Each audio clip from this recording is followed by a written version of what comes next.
Namaste. My name is Raj Patel, aka the Bourbon Guru. You know my quest, a unique pour, every day, no repeats.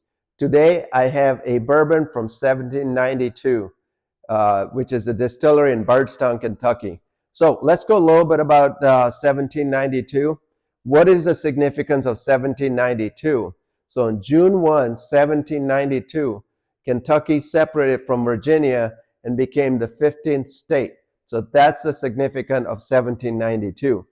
84 years later, in 1879, Thomas More started the Tom More Distillery. So originally, this was the Tom More Distillery. And then in Prohibition, 1920, they didn't have the license to make bourbon, so it pretty much shut down. Tom Moore's son, Con More, tried to restart it, but really couldn't do anything. And then 1944, it got sold to a guy by the name of Oscar Getz from Chicago. And Oscar names it Barton Distillery. Now, there's some confusion around why he named it Barton. One theory is that he named it after his dog, who was called Barton. Another theory is that he just took the name out of a hat, and that was the name that came out, Barton. But the third theory is Getz was a collector. He collected bourbon, he collected older bottles, memorabilia, and one of the bottles they had was called Old Barton. And Old Barton was actually a bourbon that was made by Joshua Barton. And so that's the third theory. We'll never know the truth because that was never documented. But there's three theories on how this became the Barton Distillery. And then in 2002, they released this bourbon. They called it Ridgewood Reserve 1792. Well, Woodford sued them because they said this bottle resembled the Woodford bottle. The Ridgewood is very close to the Woodford name. It would cause confusion. And they say that these bottles are placed right next to the Woodford bottles. And so that case went on for a year and a half. And then the judge gave in favor of Woodford. And so they had to take all these bottles off the stores and then rebottle them. So this was an original bottle. I got my hands on it actually at Sotheby's auction. So when Sotheby's was auctioning this, no one was bidding on this. Everyone just thought this is just some bourbon. And luckily I got my hands on it at actually a very, very reasonable, cheap price. So, but something maybe one day will open. But then after that, in 2004, the distillery changed the name to Ridgemont Reserve. And that's the bourbon we're going to open up today. And then in 2009, Sazerac buys the distillery and the brand, and they just name it 1792. So personally, I do like the name 1792. I think it just symbolizes the state, the Kentucky state, and it's better not to have any other words around it. So that's the background on this. So today we're going to open this bottle. I've not opened this. And as I open this, I'm going to do something unique today. Later today at 7 o'clock, I'm going to go down to a place called the Cooperage here in Milford, Michigan. Cooperage is the oldest building in town.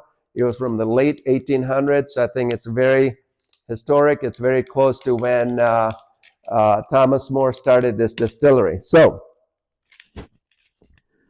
I'm going to take a pour of this. We're going to taste it. Some people say that this is same as the small batch. I tend to disagree. I've had this before, and it's not the same, but we're going to do it again in this video. All right, let's give this nice. The cork didn't break. So think about this. This actually is over 20 years old. Oh, wow. This one has a very sweeter anise smell to it. Really good.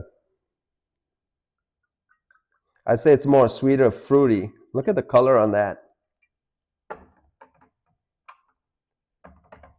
I'm going to pour a little bit of this one too. This is the regular small batch that we get today. And you can see right off the get-go, the color is lighter in today's version. This is more richer.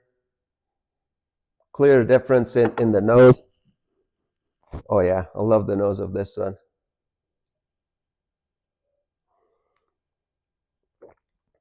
So it starts very oaky. Then we got a little bit, just a hint touch of spiciness, but it is actually quite good. The proof on this is 93.7, so it's a nice light proof. It's a great bourbon, so those of you who are in the Milford area, come see me at 7 o'clock, and I'd like us to finish this bottle today. Or like some say, kill the bottom. So again, it's got really nice middle. I love the middle flavor in this.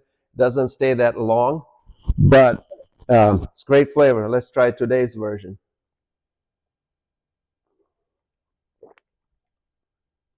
I would say today's version is very close to this. The only difference, I would say this one's just slightly sweeter, and the flavors stay longer. The finish is longer than this. This one's more spicier. This one's more smooth. This one is actually quite smooth bourbon. So hopefully you've enjoyed today's episode. I look forward to seeing everyone later today. Hopefully we can kill this big bottle. Cheers, and I'll see you tomorrow.